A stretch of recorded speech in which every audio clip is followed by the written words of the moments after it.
Got a final score to give you in the Big Ten. Ohio State 38-14 over Penn State. Headed into this game, we knew we were going to learn something about this Buckeyes offense. I learned that Julian Sayin, 20-23, 316, 4 touchdowns for him.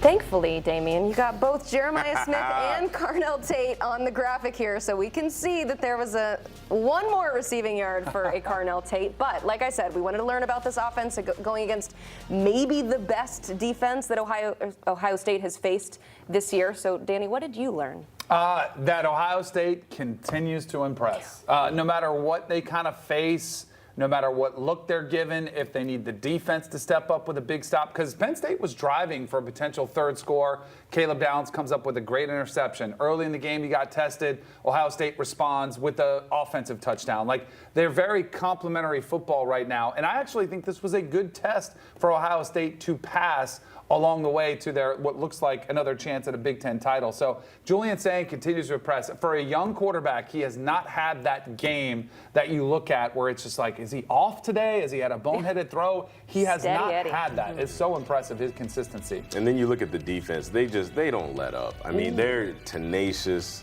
They're nasty. They swarm you. I mean, the penalty that they called on Caleb Downs and for him to immediately step back on the field and then go get an interception to seal the game, I mean, that's what we're talking about in terms of dominance. That's what we are learning about this Ohio State team. It's not that they're good, it's that they're dominant. And although we're not sure if they're going to win the national championship, we're not sure if they're even going to make it to the Big Ten championship, but with our own eyes, as we sit and we watch college football, there isn't a more bulletproof team in college football right now than Ohio State. And part of that, I know we talk about Indiana and what they've got going on. The only difference is Ohio State, they've been there before. They're coming off of winning that national championship and being so dominant in your quest for a second one in a row.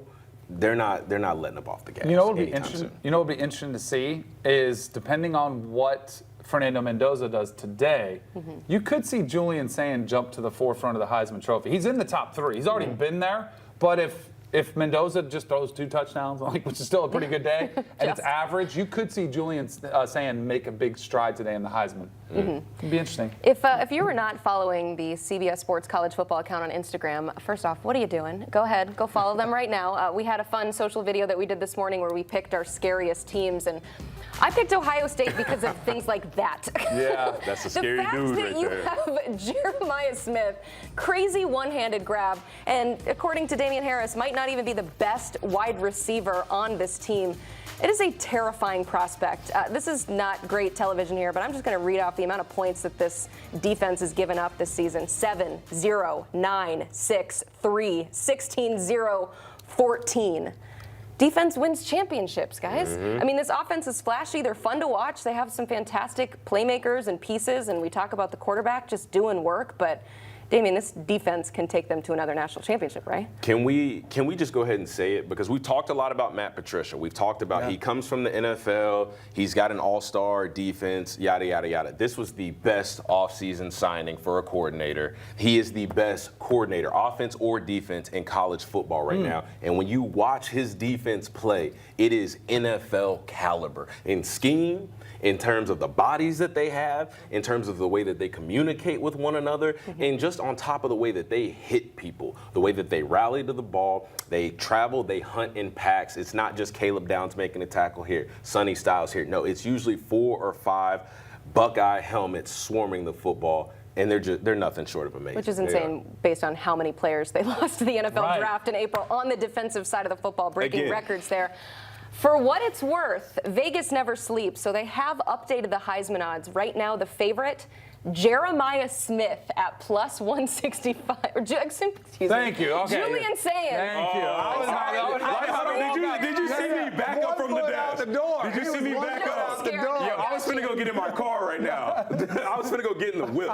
No way. We're not 'Cause perfect. before I the was looking at Jeremiah Smith's name, and so unfortunately I said that out loud. But it is Julian saying that doesn't surprise you as much as Jeremiah No, Smith. not at all. right? And Rightfully so. before the Wisconsin game, Julian Smith was 13-1 and Jeremiah Smith was 14-1. They were almost neck and neck. And then so even on this own team, there's a healthy competition. Since then, Julian Sayin had 4 tutties against Wisconsin, another 3 today. He is sort of separated from his own teammate, which is a great problem to have, right? And I will say this, because as much as we're talking about Jeremiah Smith, I do think from a unselfishness position, I don't think he cares about the stats and the numbers, which is very healthy. Like, he's like, all right, you're going to double me? My guy Kanell will go ahead and take it over. And I think that's a great. 'Cause he will. Yes, exactly. Yeah. It's easy to have trust when your wide receivers have proven that. But yeah, Julian Sayin right now is the Heisman favorite to be in New York at the very least, based on all that he has at his disposal. Ohio State, though, beating Penn State 38-14.